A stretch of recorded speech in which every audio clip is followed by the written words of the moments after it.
League of Legends, the most popular MOBA in the world and one of the most popular games in the world, has been ever-changing throughout the past decade. Starting in its closed beta in 2009, where only a short month later it came out for the public, the popularity of the game has exploded, and the game's content has expanded to a much greater amount than anyone would have expected.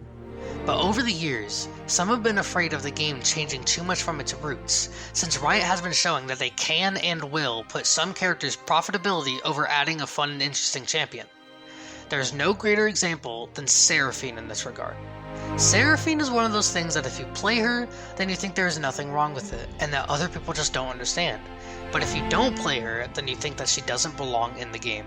And most people agree with the contrary, including myself.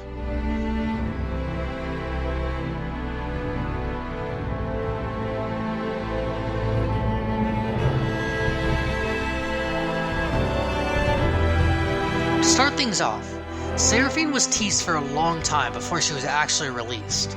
The way she was slowly being teased was very interesting though, with the character posting pictures onto multiple social media sites. It wasn't just League's main account, no, it was a whole new supported account for a video game character. But the issue was, this wasn't the actual video game character. Riot Games said this was her real-world persona.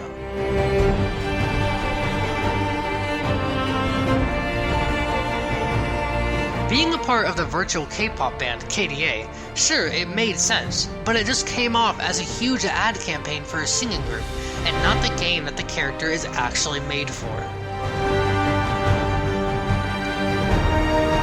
Another issue, which isn't just about Seraphine, but definitely influenced her development, is that Riot is owned by a huge Chinese corporation, who of course wants to appeal for the Chinese public, and the type of characters that China likes are generic attractive males and females. Seraphine was eventually released in October 28th of 2020 to immediate hate from League of Legends fans. She was a carbon copy of a much older champ in the game, Sona, and not only that, the character didn't even fit into the world that the League lore had built up for a decade. Her lore was terrible. She was supposed to be a generic pop star character inside of a fantasy world.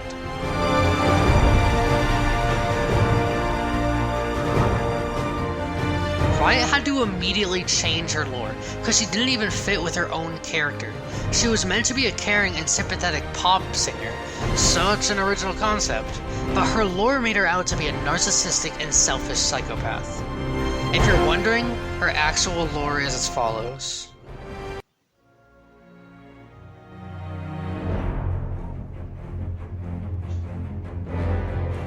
Seraphine was born with amazing hearing, even being able to hear people's souls, in the form of a song.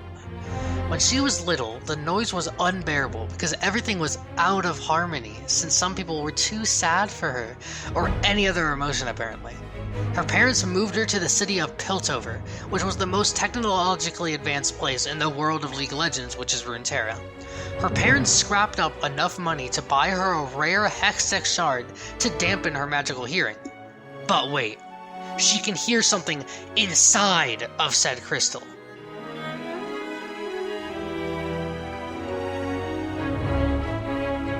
The Hextech crystals themselves are actually the souls of another champion's dead race, the Brackerns. The champion who is the last of the Brackerns is Skarner.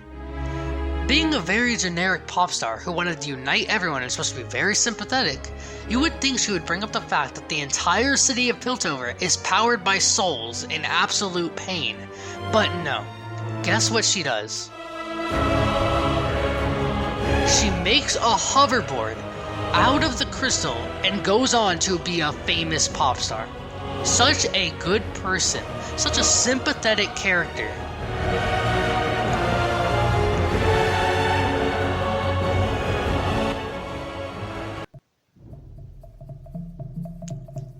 Going past her lore, her character in the game isn't any better.